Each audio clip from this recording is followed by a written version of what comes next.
Today, we're going to talk about an ancient philosophy that, honestly, has never felt more relevant. In a world that just feels, well, chaotic, we're going to look at Stoicism, not as some dusty history lesson, but as a real practical guide for your life, right now. So, let's get real. What's the first thing you hear in the morning? Is it birds chirping, or is it this?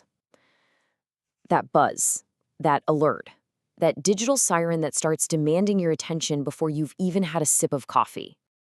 And then the workday hits. You flip open your laptop and whoosh. It's like a tidal wave of digital everything. An inbox that just never, ever sleeps. Deadlines that seem to pop up out of nowhere. And that constant hum of pressure in the back of your head telling you to always be on. It's heavy, right? And on top of all that, you've got the noise. The constant churn of social media, whatever today's big outrage is, the pressure to have an opinion, to react, to jump in. It's emotionally exhausting. It can leave you feeling completely frayed. All of this stuff can lead to this really deep feeling of being, well, powerless. Like you're not even driving your own car.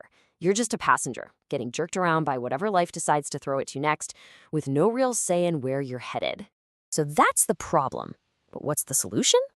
Well, what if I told you there's this ancient, time-tested philosophy that's basically an operating system for your mind? One you can install right now to bring a little calm and a lot of resilience to all this modern chaos.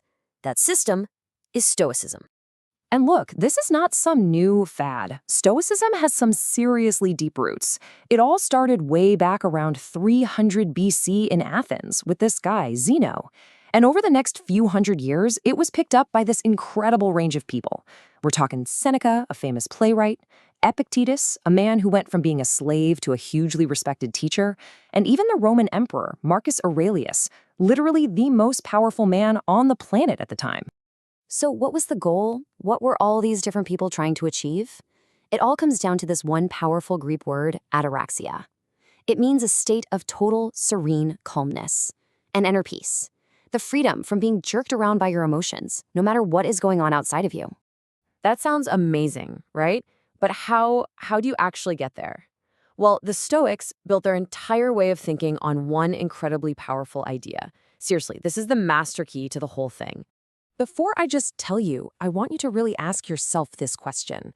In this crazy world of traffic jams and unpredictable people and global events, what can you personally, truly control? 100%. And here it is. This is the absolute core of Stoicism, the dichotomy of control. It's the simple but life-changing practice of separating what is up to you from what is not. Just think about how much energy we waste worrying about things we can't change. The Stoic secret is that if you can accept this split, you become incredibly free, because you can pour all your energy into the only things you can actually do something about. The former slave, Epictetus, he just nailed it with this. He said that our most important job in life is just to draw a line in the sand, to be able to look at any situation and say, okay, that part over there, that's external, not up to me. But this part, my response, my choice, yeah, that's mine. And this slide just breaks it down perfectly. On the left, you've got this very short list of things we actually command, our judgments, our choices, our actions. And on the right, pretty much everything else. Think about it. Someone cuts you off in traffic. You can't control their terrible driving, but your reaction, your choice to get angry or just let it go, that is 100% yours. Okay, so if you're only focusing on your own actions, how do you know you're making the right ones? Well, the Stoics had a simple answer for that too. A kind of moral compass made up of 4 guiding virtues. These are your pillars. First, there's wisdom, just seeing the world clearly and making logical choices. Then courage, and not just battlefield bravery, but the integrity to do the right thing every day. Third is justice, treating other people fairly and with respect. And finally, temperance, moderation and self-control. Every action you take, you can measure it against these 4 things. All right, now this is where the philosophy stops being just an idea in your head and becomes something you can actually do. The Stoics had a whole set of daily exercises to build up that mental muscle. So let's open up the toolkit. We can basically break it down into 3 simple categories.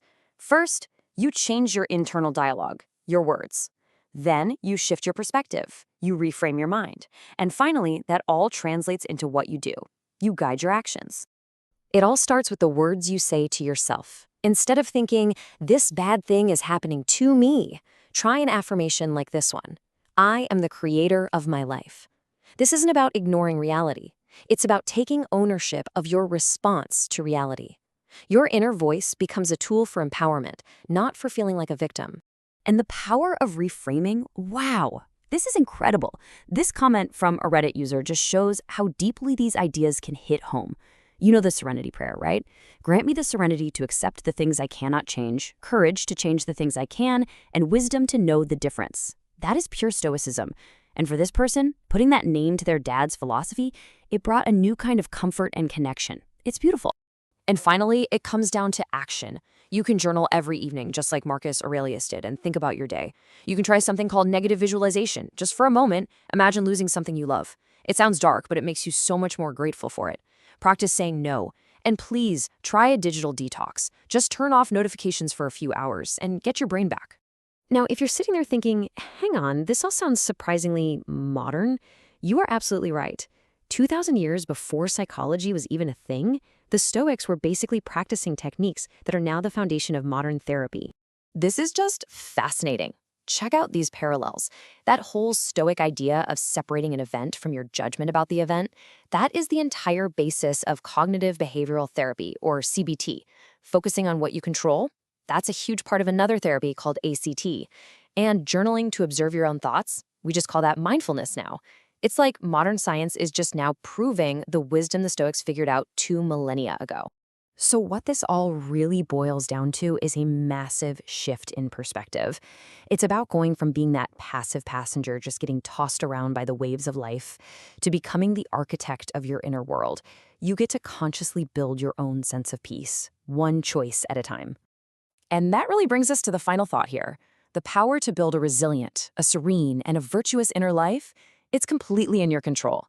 The blueprints are right here. You are the architect. So the only question left is, what are you gonna build today? If a question made you stop and think, take one more second. Philosophy doesn't give easy answers, it teaches you how to ask better questions. Like the video if you enjoy thinking. Follow Philosophy LM and keep searching together.